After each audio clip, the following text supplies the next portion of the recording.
नमस्कार, N V news देख रहे हैं। यहाँ पर मैं हूँ आपके साथ साधना बत्रा। जम्मू कश्मीर में स्कूल, कॉलेज और विश्वविद्यालय 31 जुलाई तक बंद रहेंगे। आपको बता दें, इस संबंध में मुख्य सचिव अरुण कुमार मेहता ने अध्यक्षता में आपदा प्रबंधन विभाग की राज्य कार्यकारी कमेटी ने रविवार को नई निर्देशावली जारी की है। हालांकि कोरोना परिदृश्य में सुधार को देखते हुए बार बार यही रेस्टोरेंट को और स्कूल 7 से रात 10 बजे तक फुल क्षमता के साथ खुल सकेंगे। आपको बता दें, यहाँ 50% तक खोलने की अनुमति दे दी गई है। आपको ये भी बता दें कि यहाँ बार, स्कूल 50% के साथ खुल सकेंगे। फिलहाल 16 जिलों में वीकेंड कर्फ्यू नहीं हटाया गया है और यहाँ 31 जुलाई तक स्कूल बंद रखने के लिए भी आदेश जारी कर दिए गए हैं।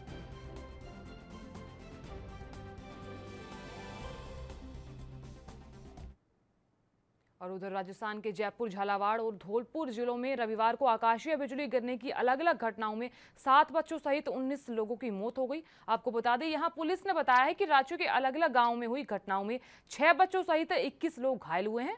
राजधानी जयपुर की बात करें तो वहां एक बड़ी त्रासदी में आमेर किले के पास आकाशीय बिजली गिरने से 12 लोगों की मौत हो गई और जबकि 8 अन्य लोग घायल हो गए। मृतकों में अधिकतर युवक थे जो किले के पास एक पहाड़ी पर खुशनुमा मौसम का आनंद लेने गए थे। उनमें से कुछ लोग वॉच टावर पर सेल्फी ले रहे थे, तस्वीरों में भी आप देख सकते हैं, और जबकि पहाड़ी पर कुछ मौजूद थे। देर शाम जब आकाशीय बिजली गिरने से वॉच टावर पर मौजूद लोग गिर गए और उस वक्त ये बड़ा हादसा हुआ।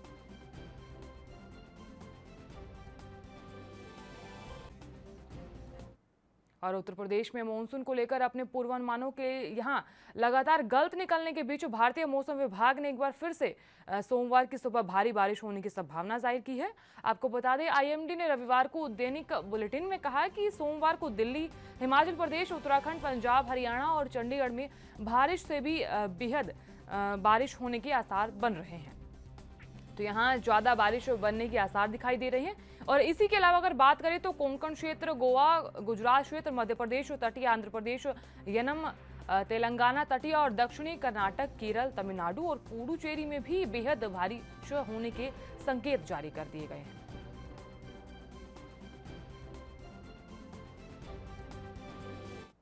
और वहीं दूसरी ओर मध्य प्रदेश के रीवा की बात कर लेते हैं, जहां प्रयागराज से ऑटो के माध्यम से लाई जा रही कोरेक्स कफ सिर्फ लाई जा रही थी और बताया जा रहा है कि पुलिस ने घेराबंदी करते हुए 2 आरोपियों को गिरफ्तार कर लिया है, जिसमें से एक नाबालिग भी शामिल है। इस मामले में पुलिस का ये कहना है कि ऑटो चालक से सख्ती से पूछताछ तो की गई, लेकिन यहाँ आरोपी ने अपना राज खोल दिया और तस्कर छोटे छोटे बच्चों को इस धंधे में यूज भी कर रहे हैं। फिलहाल 3 आरोपी फरार बताए जा रहे हैं।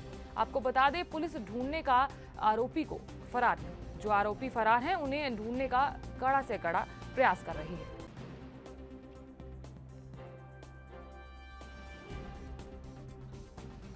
आपको बता दें, यूपी से कोरेक्स कफ सिरप लाई जाती थी और आपको ये बता दें कि इस मामले में 2 आरोपियों को गिरफ्तार कर लिया गया है।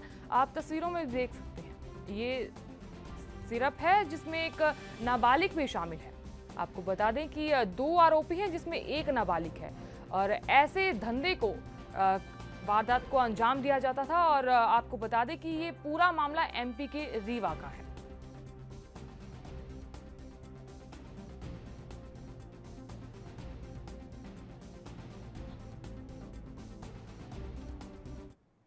और उधर Shri GS institute of technology and science ने परिसर के भीतर गिलहरी के जीवन को बचाने के लिए एक अभियान शुरू किया है। आपको बता दें, यहाँ कि परिसर के कुछ हिस्सों को नो व्हीकल जोन घोषित किया गया है। अभी कोरोना काल में काफ़ी गैलरियाँ बढ़ी और हमने देखा करीब 1000 तक गैलरियाँ थी और हमारे संस्थान के एक फ्रंट में और एक बीच में 2 लंबी रोड्स हैं जो कि करीब 800 मीटर्स की है। उसमें डेंस ग्रीन है, फॉरेस्ट है हमारा और काफ़ी फल भी लगे रहते हैं। तो जब गैलेरियाँ बहुत काफ़ी बढ़ी, उसके बाद जब ट्रैफिक थोड़ा चालू हुआ तो हमने देखा गैलेरियाँ एक्सीडेंट्स में मर जाती थी। कार भी निकलती थी, स्कूटर्स भी निकलते थे स्पीड में। कई बार 4-5 गैलेरियाँ भी मरी हुई दिखी। तो हम लोगों ने डिसाइड किया और लोगों को समझाना चालू किया, लेकिन समझाने से रिजल्ट्स ना आने के कारण हमने डिसाइड किया कि हम अपनी पार्किंग स्टाइल बदल लें। तो हमने इन दोनों रोड्स में no vehicle zone, no parking zone कर दिया है। साइकिल्स वगैरह स्लो स्पीड वाले चलते हैं इमरजेंसी में, बाकी लोग पैदल चलते हैं। हमारे संस्थान के शिक्षक और कर्मचारी भी इसमें पूरा सपोर्ट कर रहे हैं। उनका खुद का कहना है कि नहीं सर, गैलरी बचाना है, यदि हम 300-400 मीटर दूर कार खड़ के पैदल जाएंगे तो हमें अच्छा लगेगा, बल्कि और गैलरियों को घूमते हुए देखने पर और सकारात्मकता आती है संस्थान में। अंदाजा लगी है कि ये गिलहरी गाड़ियों से टकराने से या गाड़ियाँ चढ़ने से मर रहे हैं। तो फिर हमने वही उसी पे अध्ययन किया तो ये मालूम पड़ा कि जैसे लॉकडाउन खुल गया, गाड़ियाँ अंदर आने लग गया तो गिलेरिया मरने लग गया। तो इससे हमारा माननीय डायरेक्टर साहब ने उनके आदेश अनुसार इस रोड को नॉन व्हीकल जोन घोषित किया गया। अंदर टू व्हीलर और साइकिल बहुत आवश्यक वस्तु में कभी ज़रूरत पड़ने पर। और यहाँ अभिनेता नागार्जुन अक्किनेनी ने कहा कि उनमें कोरोना महामारी के दौरान आया है बहुत धैर्य और विनम्रता और संजीदगी।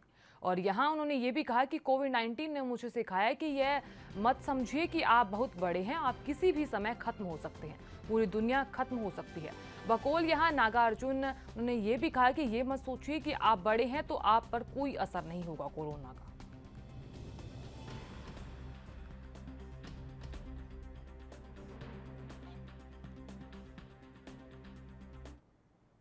और उधर अफगानिस्तान के प्रमुख इलाकों पर कब्जा करने के बाद तालिबान के लड़ाके अब कंधार में भी घुस चुके हैं।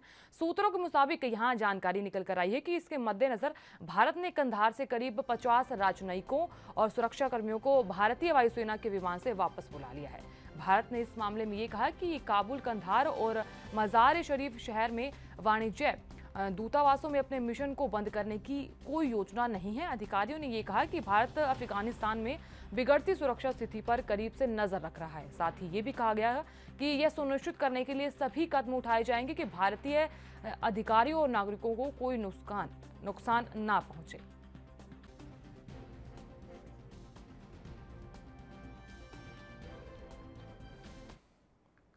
और वहीं खेल मंत्री अनुराग ठाकुर ने 23 वर्षीय धावक वी रेवती की तस्वीर ट्वीट पर लगी है। और आपको बता दें, यहाँ उन्होंने तस्वीर ट्वीट पर लगाते हुए कहा कि हमारे एथलेटिक्स की यात्रा बाधाओं के खिलाफ है और जीत की कहानी।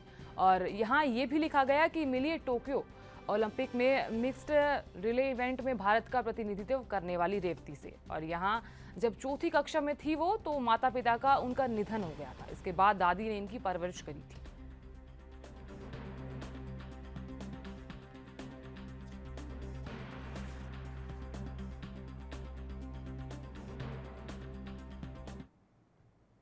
तो यहाँ विदेश मंत्री एस जयशंकर शुक्रवार को ही मॉस्को की यात्रा समाप्त करने के बाद 2 दिवसीय आधिकारिक यात्रा जॉर्जिया करने पहुंचे। और किसी भी विदेश मंत्री की पहली जॉर्जिया यात्रा है। आपको बता दें कि जयशंकर ने यहाँ एक समारोह के दौरान सेंट क्वीन केतेवन के पवित्र अवशेष जॉर्जिया के लोगों को सौंपे। और जॉर्जिया की तरफ से लंबे समय से भारत सरकार से यह मांग की जा रही थी कि विदेश मंत्री ने ये कहा कि उन्हें सेंट क्वीन केतेवन के पवित्र अवशेष जॉर्जिया के लोगों को सौंपने का सौभाग्य मिला है। यह एक भावनात्मक क्षण था। और यहाँ सेंट क्वीन केतेवन 17वीं शताब्दी की जॉर्जिया रानी थी। आपको बता दें कि पुर्तगाली शासन के दौरान गोवा में शहादत प्राप्त की थी इन्होंने। और मध्यकालीन पुर्तगाली अभिलेखों के आधार पर उनके अवशेष 2005 में इस दौरान मिले थे।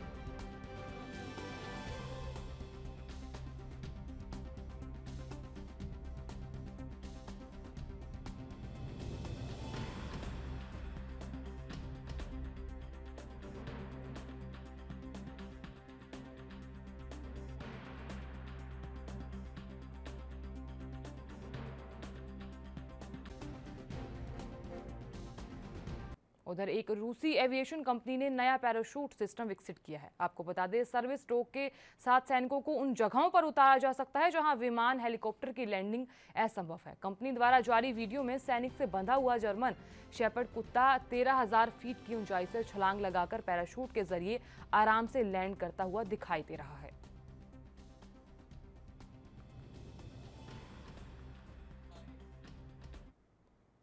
दुनिया के सबसे अमीर शख्स जेफ बेजोस से रविवार को वर्जिन ग्रुप के अरबपति फाउंडर रिचर्ड ब्रैंसन और उनकी जो टीम है उनकी निर्धारित अंतरिक्ष उड़ान से पहले उन्हें बेस्ट ऑफ लक शुभकामनाएं दी गई। और कहा कि इस पर 70 वर्षीय ब्रैंसन ने इस मामले में ये जवाब दिया कि आपकी शुभकामनाओं के लिए धन्यवाद जेफ। गौरतलब है कि जो बेजोस है वो खुद भी 20 जुलाई को अंतरिक्ष की यात्रा करने वाले हैं।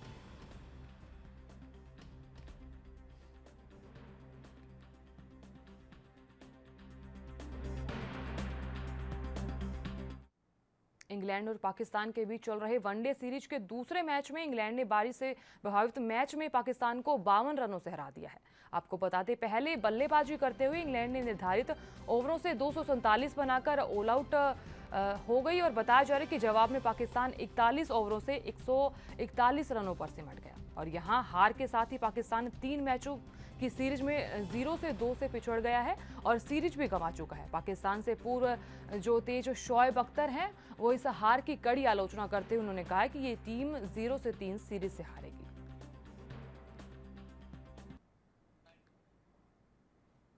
भारतीय क्रिकेट टीम के पूर्व कप्तान सचिन तेंदुलकर ने पहला मेजर टूर्नामेंट जीतने पर लियोनेल मेसी को बधाई दी है और यहां मेसी ने अर्जेंटीना 28 साल का इंतजार खत्म करते हुए कोपा अमेरिका के खिताब पर कब्जा जमाया है। आपको बता दें अर्जेंटीना ने फाइनल में ब्राजील को 1-0 रन से हराया है और यहां अर्जेंटीना के लिए एंजल डी मारिया ने इकलौता गोल किया है।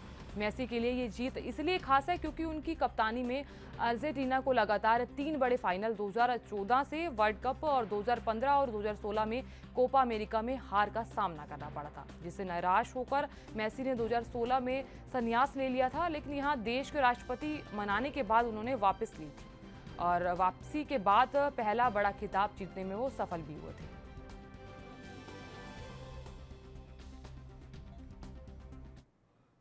और दुनिया का नंबर 1 खिलाड़ी ऑस्ट्रेलिया की एशले बार्टी ने इतिहास रच दिया है। उन्हें महिला एकल फाइनल में कोरोलिना 6 से 3, 6 से 7 और 6 से 3 से हराकर टेनिस ग्रैंड स्लैम ट्रॉफी अपने नाम की है। आपको बता दें ये बार्टी का दूसरा ग्रैंड स्लैम खिताब है। बार्टी ने इससे पहले 2019 में फ्रेंच ओपन ट्रॉफी जीती थी और इवोने गुलागोंग के 1980 में ऑल इंग्लैंड क्लब में खिताब जीतने के बाद वह ये ट्रॉफी हासिल करने वाली पहली ऑस्ट्रेलियाई महिला बनी थी। और यहाँ बार्टी ने कहा कि उन्हें गुलागोंग से काफ़ी ज़्यादा प्रेरणा मिली है और यहाँ वैसी ने ड्रेस पहनी जो गुलागोंग ने 1971 में पहली बार टूर्नामेंट जीतने के दौरान पहनी थी।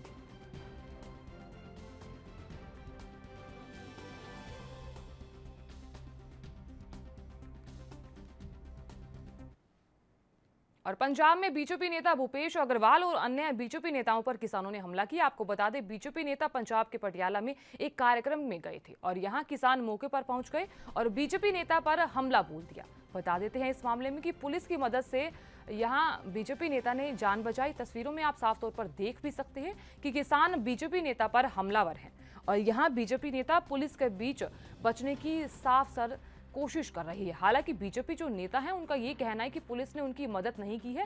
500 किसानों ने मेरे ऊपर हमला बोल दिया और मुझे इस दौरान पीटा गया।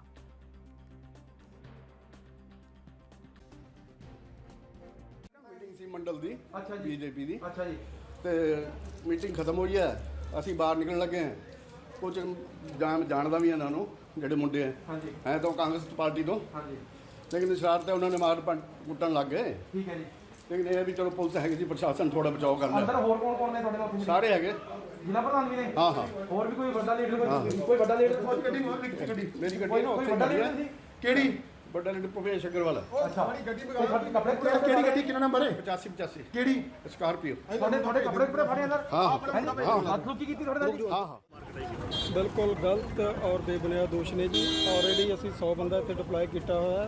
2 SHO ਨੇ, ਸਾਰੇ ਫੋਰਸ ਸਾਡੇ ਕੋਲੇ ਨਾਕੇ ਲੱਗੇ ਹੋਏ ਨੇ। ਬਾਹਰ ਕਿਸਾਨ ਆਪਣਾ ਪ੍ਰਦਰਸ਼ਨ ਕਰ ਰਹੇ ਸੀ, ਅੰਦਰ ਇਹਨਾਂ ਨੇ ਆਪਣਾ ਪ੍ਰੋਗਰਾਮ ਕਰਕੇ ਜਿਹੜਾ ਸੀ ਇਹਨਾਂ ਨੂੰ ਜਦੋਂ ਐਜੀਟੇਸ਼ਨ ਸ਼ੁਰੂ ਇਹਨਾਂ ਨੂੰ ਉਸ ਤੋਂ ਬਾਅਦ ਇੱਥੋਂ ਸੇਫਲੀ ਬਾਹਰ ਕੱਢਿਆ। ਅੱਗੇ ਜਾ ਕੇ ਗੱਡੀਆਂ ਦੇ ਵਿੱਚ ਆਪਣਾ ਜਾ ਰਹੇ ਸੀ।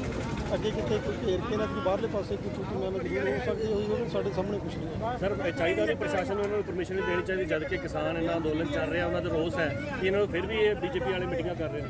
ਦੇਖੋ ਜੀ ਇਹ ਤਾਂ ਹਰ ਲੈਵਲ ਦੇ ਉੱਤੋਂ ਜੋ ਲੈ ਕੇ ਆਉਂਦੇ ਨੇ ਪਰਮਿਸ਼ਨ ਉਹਦੇ ਬਾਰੇ ਅਸੀਂ ਤਾਂ ਕੀ ਕਹਿ ਸਕਦੇ ਹਾਂ, ਲੇਕਿਨ ਅਸੀਂ ਇਹਨਾਂ ਨੂੰ ਪੂਰਾ ਪ੍ਰੋਟੈਕਸ਼ਨ ਦੇ ਕੇ ਜਿਹੜਾ ਇਹਨਾਂ ਦਾ ਜਿਹੜਾ ਸੀ ਕਿੰਨੇ ਕੁ ਬੰਦੇ ਅੰਦਰ ਕਿਹੜੀ ਬੀਜੇਪੀ ਦੇ ਕਿਹੜੇ ਆਗੂ ਸੀ ਸਰ ਸ਼੍ਰੀ ਭੁਪੇਸ਼ ਅਗਰਵਾਲ ਜੀ ਸੀਗੇ ਤੇ ਨਾਲ ਉਹਨਾਂ ਦੇ 50-60 ਬੰਦੇ ਸੀ ਜਿਹੜੇ ਅੰਦਰ ਮੀਟਿੰਗ ਕਰ ਰਹੇ ਸੀ। ਸਰ ਲੋਕ ਬਾਹਰ ਤੋਂ ਇਹ ਤਾਂ ਹੁਣ ਵੱਖੋ ਵੱਖਰੀ ਸਾਰੇ ਸੇਫ ਕੱਢ ਲਏ ਗਏ ਨਹੀਂ और यहाँ लेंगे छोटा सा ब्रेक, जल्द हाजिर होंगे।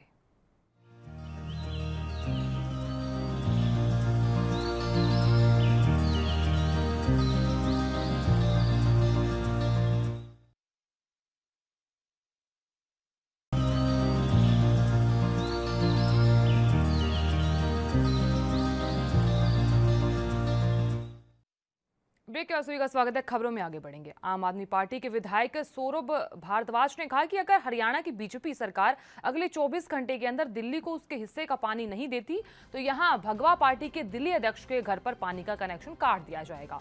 विधायक ने आरोप ये लगाया कि हरियाणा सरकार ने दिल्ली की जलापूर्ति में प्रतिदिन करीब 10 करोड़ गैलन की कटौती की है। और एक प्रेस कॉन्फ्रेंस में भारद्वाज ने यह कहा कि दिल्ली में रोजाना 90 करोड़ गैलन पानी का उपयोग होता है, जिसमें से हरियाणा सरकार ने प्रतिदिन करीब 10 करोड़ गैलन पानी की आपूर्ति में कमी कर दी है। बीजेपी ने इस गंदी राजनीति से दिल्ली के 20 लाख लोगों को पानी की दिक्कत हो रही है। उन्होंने आगे ये कहा कि अगर दिल्ली को उसके हिस्से का पानी अगले 24 घंटों में नहीं मिला तो दिल्ली बीजेपी अध्यक्ष के मकान में पानी की आपूर्ति बंद कर दी जाएगी। आपका इस मामले में ये आरोप है कि बीजेपी के जो लोग हैं इसका राजनीतिक फायदा उठाने की कोशिश कर रहे हैं, और जबकि इस कमी के पीछे खुद बीजेपी शासित हरियाणा की सरकार है। हरियाणा सरकार ने जानबूझकर राजनीतिक कारणों से यह पानी रोका हुआ है, जिससे दिल्ली में पानी की किल्लत पैदा हो गई है। देखिए, आस पड़ोस के राज्यों में हमेशा से MOU साइन होते हैं, एग्रीमेंट साइन होते हैं कि फलां नदी का पानी इतना इस राज्य को मिलेगा, इतना अगले राज्य को मिलेगा। इन एग्रीमेंट्स का पालन करना हमारा राजधर्म है। अक्सर देखा गया है कि जब जब गर्मियां आती हैं या कोई राजनीतिक कारण होता है तो हरियाणा की जो खट्टर सरकार है, जो बीजेपी की गवर्नमेंट है, वो दिल्ली के हिस्से के पानी को रोक लेती है। आज की तारीख में करीब 100 MGD पानी जो हमें हरियाणा से मिलना चाहिए, उसमें 100 MGD पानी की कटौती हो रखी है। 100 MGD बहुत पानी होता है। 100 मिलियन गैलन पर डे का पानी है। मतलब अगर दिल्ली की पूरी खपत जो है 900 MGD है तो उसमें 100 MGD मान लीजिए करीब 12-13% हो गया। इतना परसेंट पानी अगर कम आ रहा है तो दिल्ली की आबादी को आप देखें तो 2 करोड़ के हिसाब से 20 लाख लोगों का पानी जो है, 20 लाख लोगों के हिस्से का पानी जो है वो काटा गया है। तो दिल्ली के अंदर पानी का संकट खड़ा हो रहा है कि ये संकट जो है भाजपा की हरियाणा सरकार ने जानबूझ के खड़ा किया है। दिल्ली वाले और आम आदमी भाजपा के दिल्ली के अध्यक्ष आदेश गुप्ता को 24 घंटे का समय देते हैं। अगर दिल्ली को इनके हिस्से का पानी नहीं दिया गया के घर के पानी के कनेक्शन। उत्तर प्रदेश के एडीजी प्रशांत कुमार ने लखनऊ से हुई संदिग्ध आतंकियों की गिरफ्तारी पर बड़ा खुलासा किया है। उन्होंने कहा कि जो ATS है उसने बड़ी आतंकी साजिश को नाकाम किया है। उन्होंने बताया कि अलकायदा समर्थित अंसार गजवातुल हिंद से जुड़े 2 आतंकी को गिरफ्तार कर लिया गया है।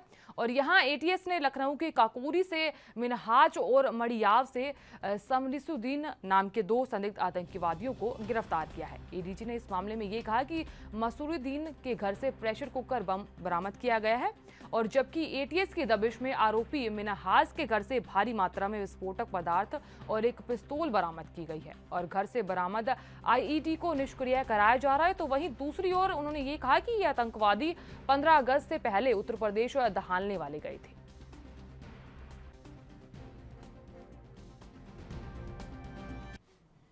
ATS उत्तर प्रदेश ने एक बहुत ही बड़े आतंकवादी मॉड्यूल को ध्वस्त किया है और उसके तहत अलकायदा का जो इंडियन सब कॉन्टिनेंट मॉड्यूल है उसके 2 लोगों को गिरफ्तार किया है। एक व्यक्ति काकोरी थाने से गिरफ्तार हुआ है, दूसरा व्यक्ति मड़ियाहू थाने से गिरफ्तार हुआ है।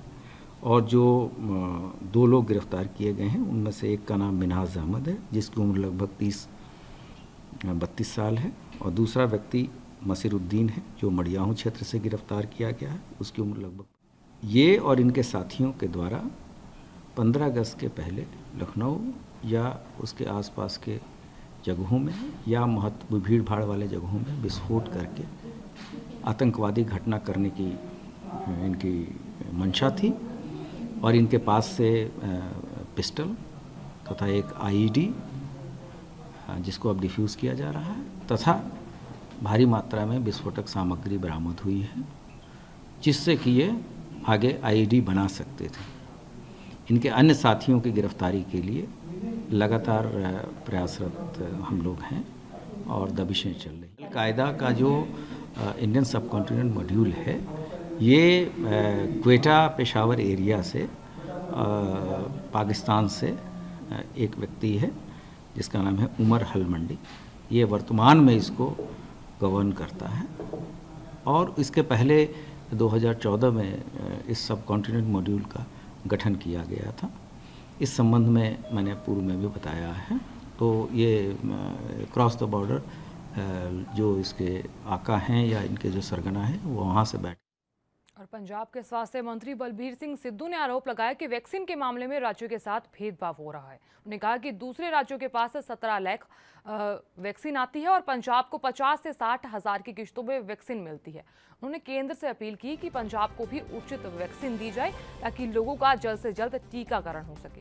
पंजाब के स्वास्थ्य मंत्री ने कहा कि वैक्सीन के मामले में हमारे साथ थोड़ा भेदभाव हो रहा है और अन्य राज्यों के पास 17 लाख वैक्सीन आती है, लेकिन हमारे पास 50 से 60 हज़ार की किश्तों में वैक्सीन आती है। हम चाहते हैं कि केंद्र हमारे साथ भी पूरा इंसाफ करे और जल्द से जल्द पंजाब में वैक्सीन पहुंचे। देखो ऐसे है कि भी थोड़ी डिस्क्रिमिनेशन जी हैगी है वो हमारे साथ हो रही है। लास्ट वीक में आप देखा होगा कि कुछ स्टेट्स ने बहुत ज़्यादा मात्रा में मेगा उसने भाई को पैदल चला के वैक्सीन की। हमने भी एक बार किया तो हमने भी 6 लाख के लिए पहुँच गए। लेकिन उनके लिए 17 लाख एक दिन के लिए उनके पास वैक्सीन है, लेकिन हमारे पास आती है इंस्टॉलमेंट में 50,000, 60,000 या 30,000 हैंड टू माउथ रहते हैं हमेशा। और जबकि हमारे पास जो इंफ्रास्ट्रक्चर हमारा वो है अब 6 और 7 लाख के करीब हम पर डे की कर सकते हैं। लेकिन ये सेंटर को चाहिए कि हमारी स्टेट के साथ भी पूरा इंसाफ करें। हम बाकायदा हमको जिन्हें प्रॉपर हमारी डिमांड है उतनी वो सप्लाई दें ताकि हमारे जो पेशेंट या जो हमारे लोग हैं। और उत्तराखंड के सितारगंज में साइकिल चालक को बाइक सवार ने टक्कर मार दी, जिसमें साइकिल चालक की दर्दनाक मौत हो गई। बताया जा रहा है कि मृतक को 108 के माध्यम से CHC सितारगंज में लाया जाया गया और जहां डॉक्टरों ने बताया कि इसकी मौत हो चुकी है। ग्राम प्रधान प्रतिनिधि कृष्ण पद मंडल ने इस मामले में बताया कि साइकिल चालक लापला कंपनी में काम करने के लिए जा रहा था और उसी समय मोटरसाइकिल से साइकिल टकरा गई और व्यक्ति की मौके पर ही मौत हो गई, जिसका पंचनामा करते हुए पोस्टमार्टम के लिए भेजा गया है और आगे की कार्यवाही पोस्टमार्टम के बाद ही की जाएगी।